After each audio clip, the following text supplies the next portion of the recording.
വാർത്തയിലേക്ക് എല്ലാ പ്രേക്ഷകർക്കും സ്വാഗതം. അങ്ങനെ 63ാമത് സംസ്ഥാന സ്കൂൾ കലോത്സവത്തിന് തിരശ്ശീല വീഴുവാൻ ഇനി അല്പസമയം മാത്രമേ ബാക്കിയുള്ളൂ. പല മത്സരങ്ങളും ചൂടേറിയ മത്സരങ്ങൾ അവസാന ലാപ്പിലേക്ക് കടക്കുമ്പോൾ നടന്നുകൊണ്ടിരിക്കുകയാണ്.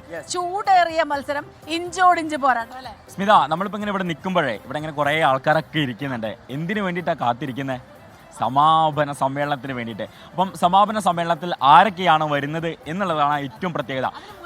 വളരെ പെട്ടെന്ന് നമ്മൾ ഈ അവസാനത്തെ പോയിന്റിനില്ല, പാലക്കാട് എത്തിയിരിക്കുന്നു മുന്നിൽ. നമുക്കറിയാലോ, ഇന്ന് രാവിലെ മുതൽ തൃശ്ശൂരാണ് മുന്നിലായിരുന്നത്, ഇപ്പോൾ പാലക്കാട്. പക്ഷേ ഒരൊറ്റ പോയിന്റിന്റെ വ്യത്യാസം, 986 പോയിന്റിന് പാലക്കാട് മുന്നിൽ ഇങ്ങനെ പോയിക്കൊണ്ടിരിക്കുന്നു. തൃശ്ശൂര് 985 പോയിന്റ്, കണ്ണൂരാണെങ്കിൽ 984 പോയിന്റ് ആണ്. പിന്നെ കോഴിക്കോടുണ്ട് 977. അപ്പൊ എപ്പോൾ വേണമെങ്കിലും ഇത് മാറി മറിയാം. ഇന്നലെ വൈകിട്ട് വരെ കണ്ണൂരായിരുന്നു മുന്നിൽ, ഇന്ന് രാവിലെ തൃശ്ശൂരായിരുന്നു മുന്നിൽ, ഇപ്പോൾ ഇതാ പാലക്കാട് മുന്നിൽ എത്തിയിരിക്കുന്നു. പാലക്കാട് 986 പോയിന്റ്, തൃശ്ശൂർ 985. അപ്പോൾ ഇഞ്ചോട് ഇഞ്ച് എന്ന് പറഞ്ഞാൽ ഇതാണ് ഇഞ്ചോട് ഇഞ്ച് മത്സരം. സമീപകാലത്തൊന്നും ഇത്തരത്തിൽ ഇങ്ങനെ നെക്ക് ആൻഡ് നെക്ക് മത്സരം വന്നിട്ടില്ല. കഴിഞ്ഞ വർഷം വന്നിട്ടുണ്ടായിരുന്നെങ്കിൽ പോലും ഇങ്ങനെ ഒരു പോയിന്റിന്റെ വ്യത്യാസത്തിൽ രാവിലെ ഉച്ചയ്ക്ക് അല്ലെങ്കിൽ മണിക്കൂർ ഇടവിട്ടിട്ട് മാറിയിട്ടില്ല എന്നുള്ളതാണ്. അപ്പോൾ എന്തായാലും പാലക്കാട് ഇപ്പം മുന്നിലുണ്ട്. അപ്പോൾ ഇനിയും കുറച്ചുകൂടി സമയമുണ്ട്. അപ്പീലുകളൊക്കെ അങ്ങനെ വന്നുകൊണ്ടേയിരിക്കും. സാംസ്കാരിക സമ്മേളനത്തിലുള്ള ഒരുക്കങ്ങൾ അവിടെ തുടങ്ങി കഴിഞ്ഞിരിക്കുന്നു. അപ്പം സാംസ്കാരിക ഒരുക്കം അല്ലെങ്കിൽ സമാപന സമ്മേളനം എന്ന് പറയുമ്പോൾ ഏറ്റവും അട്രാക്ഷൻ, നമുക്കറിയാം കഴിഞ്ഞ തവണ നമ്മളെ മമ്മൂക്ക വന്ന് തകർത്ത് പൊളിച്ചു പോയതാണ്. ഇത്തവണ വരുന്നത് ആസിഫ് അലിയും അതുപോലെ തന്നെ ടൊവിനോ തോമസുമാണ്. ഒപ്പം തന്നെ പ്രതിപക്ഷ നേതാവ് VD സതീശനും ഇത്തവണത്തെ സമാപന സമ്മേളനത്തിലുണ്ട്. അപ്പോൾ ഇപ്പം സമയം എത്ര ആയിട്ടുള്ളത്?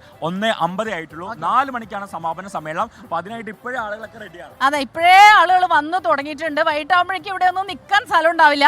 ചേട്ടന്റെ പേരെന്താ? ദിലീപ്. എവിടുന്ന ചേട്ടാ? കോഴിക്കോട് നിൽക്കണ്ട, കോഴിക്കോട്ടുകാരുടെ ഒരു ആവേശം അത് പറഞ്ഞറിയിക്കേണ്ട വയ്യാട്ടോ. നമ്മൾ കഴിഞ്ഞതിന്റെ മുമ്പത്തെ കലോത്സവത്തിന് അത് കണ്ടതാ. ചേട്ടൻ ഇതിനു വേണ്ടി മാത്രം വന്നാണ്?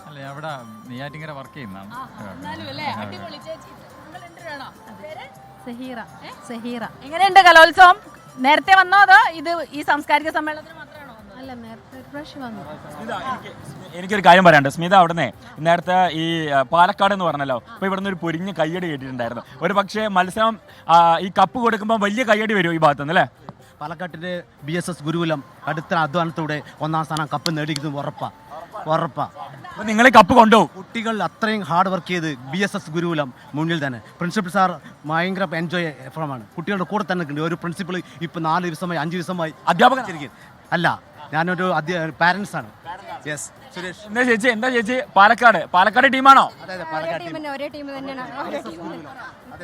അപ്പൊ അതാണ് ആ ചേട്ടന്റെ ഒരു എന്താ പറയാ, രക്തം തിളയ്ക്കുന്നു, ആവേശത്തിലാണ് നമ്മൾക്ക്. പക്ഷെ ആവേശം ആവേശം ആർക്കും. ഓക്കെ, അപ്പൊ നമുക്ക് ഇനി എന്തിനൊക്കെ പോകേണ്ടത്? കണ്ണൂർക്ക് പോകണം. പ്രജിൻ അവിടെ കണ്ണൂർ ടീമിന്റെ ഒരു ആവേശം നമ്മൾ നേരത്തെ പറഞ്ഞല്ലോ, എപ്പോ വേണമെങ്കിലും മുന്നിലെത്താം. ഒരു പോയിന്റിന്റെ മാത്രം വ്യത്യാസത്തിലാണ് പോകുന്നത്. കണ്ണൂർ ടീമിന്റെ ആവേശവുമായി പ്രജിൻ സി കണ്ണൻ നമുക്കൊപ്പം. ഓക്കെ പ്രജിനെ, എന്തൊക്കെയാണ് കണ്ണൂരിന്റെ വിശേഷങ്ങൾ? എന്തൊക്കെയോ ചരിത്രങ്ങളൊക്കെ പറയാനുണ്ട്.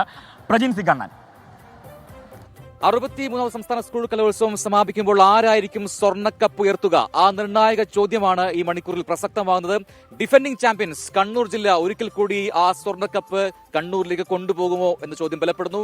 ശക്തമായ മത്സരം നടക്കുന്നു. തൃശൂർ ഒപ്പത്തിനൊപ്പമുണ്ട്, പാലക്കാടുണ്ട്, കോഴിക്കോടുണ്ട്. അങ്ങനെ ആരായിരിക്കും വിൻ ചെയ്യുക എന്ന് നിർണ്ണയിക്കപ്പെടുന്ന മണിക്കൂറുകളിലേക്ക് നമ്മൾ കടക്കുകയാണ്. എനിക്കൊപ്പം ഡിഫൻഡിംഗ് ചാമ്പ്യൻസ് കണ്ണൂർ ടീം ഇപ്പോൾ ഉണ്ട്. അപ്പൊ എന്താണ് പ്രതീക്ഷകൾ? എത്രമാത്രമുണ്ട് പ്രതീക്ഷകൾ? ഇനിയുള്ള സാധ്യതകൾ എന്തൊക്കെയാണെന്ന് നമുക്ക് നേരിട്ട് ടീമിനോട് ചോദിക്കാം.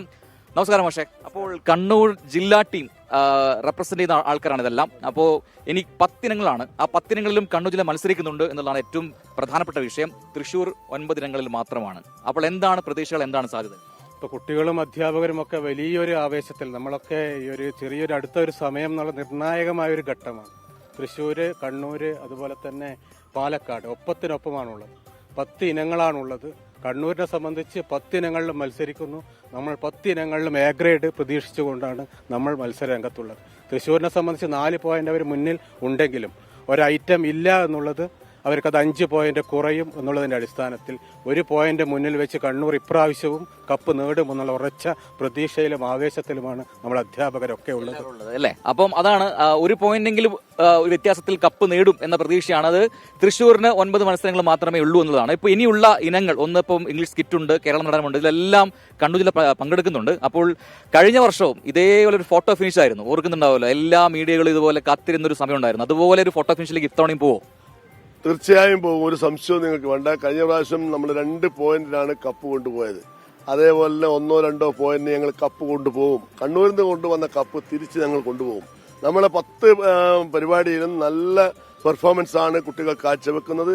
അതിൽ മുഴുവനും എ ഗ്രേഡ് കിട്ടും, 50 പോയിന്റും കിട്ടും. അതിനോടുകൂടി നമ്മൾ കപ്പും കൊണ്ടുപോകും, ഒരു സംശയവും വേണ്ട.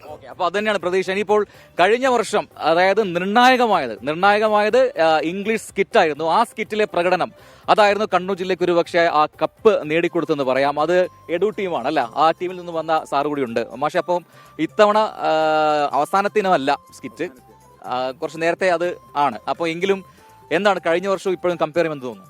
കഴിഞ്ഞ വർഷം നിർണായകമായിരുന്നു ഇംഗ്ലീഷ് സ്കിറ്റ്.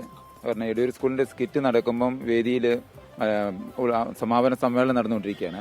അപ്പോൾ ഈ സ്കിറ്റിന്റെ റിസൾട്ടിൽ നമുക്ക് എ ഗ്രേഡ് അല്ല എങ്കിൽ, എടൂർ സ്കൂളിന് എ ഗ്രേഡ് അല്ല എങ്കിൽ കപ്പ് കോഴിക്കോടിന് പോകുമായിരുന്നു. അതേസമയം നമുക്ക് എ ഗ്രേഡും അവർക്കും എ ഗ്രേഡ് ആണെങ്കിൽ 2 പോയിന്റിന് കണ്ണൂർ കപ്പ് നേടുമായിരുന്നു. അങ്ങനെ ഉദ്യോഗം നിറഞ്ഞൊരു അവസ്ഥയിലായിരുന്നു അങ്ങനെ കഴിഞ്ഞ വർഷം ഉണ്ടായിരുന്നത്. പക്ഷേ ഈ വർഷം അവസാന ദിവസമാണ് സ്കിറ്റ് നടന്നതെങ്കിലും രാവിലെ നടന്നു. അപ്പോൾ നമ്മുടെ പെർഫോമൻസ് നന്നായിരുന്നു. ഗ്രേഡ് പോകില്ല എന്നുള്ള ഉത്തമ വിശ്വാസത്തിലാണ് ഞങ്ങളുള്ളത്. അപ്പൊ ഇത്തവണയും കപ്പ് അങ്ങോട്ട് തന്നെയാണ്. അപ്പൊ നമ്മുടെ കുട്ടികളാണ് മെയിൻ സ്റ്റാർസ് എന്ന് പറയുന്നത്. അപ്പൊ ഇവരാണത് പറയേണ്ടത്. അപ്പൊ കപ്പ് റെഡിയാണോ ഇത്തവണ? ഓരോ ശബ്ദം പോരാ, കണ്ണൂർ കേൾക്കണം. ഒരു ആർപ്പോ വിളിച്ചു തന്നാല് ആർപ്പോ